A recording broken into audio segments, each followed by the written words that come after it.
Hi, I'm Tami Utley, and today we're going to be doing a young boy's flying saucer birthday cake. We're going to start with a 8-inch by 3-inch cake that I have on a 8-inch board. And we're going to need a bread knife or a knife with a good tooth because we're going to carve this cake. We're going to want some silver and gold Dragees. You can see these are you can't have them in California, but everybody else lets you use them. They're decoration only. If you decide if you're in California or you don't want to use these, you can use the sugar pearls and then color them with luster dusts or just leave just the different colored sugar pearls. I have some aspic cutters here. I believe that's what they're called. Yeah, aspic or jelly cutters, but you can use any kind of a small cutter. If you've got miniature cookie cutters, you can use those. We're just going to be using the diamond. We're going to be using the oval guy, this guy. This guy. So, but any shapes you like. We'll need our spatula. We're going to be covering this cake in fondant. So I have some yellow as fondant, and I'm going to be dyeing my fondant blue. It's going to be a blue flying saucer. So I have my smoothers. I have my colors here because we're going to have someone driving our flying saucer. Some buttercream frosting.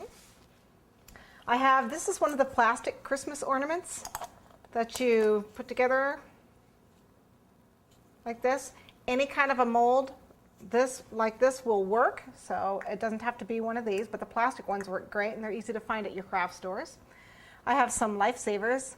We need some Knox Unflavored Gelatine. It doesn't have to be Knox. Gray's Lake is good too.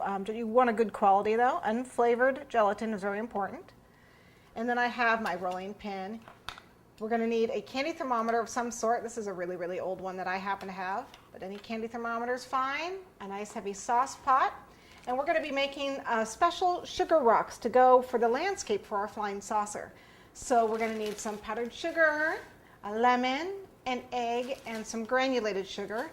And we're also going to need a box that is lined with aluminum foil. This is to pour our rocks into. Okay, so let's get started.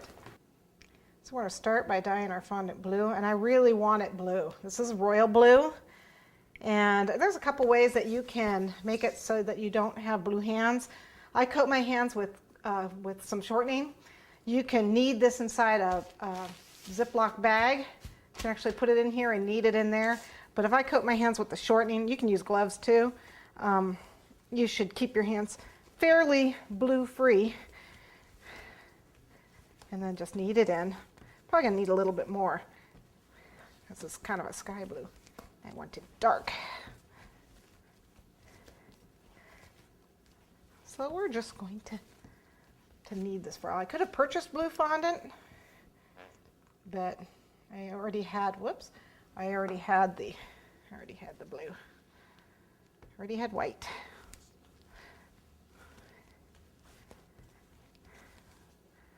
More Crisco.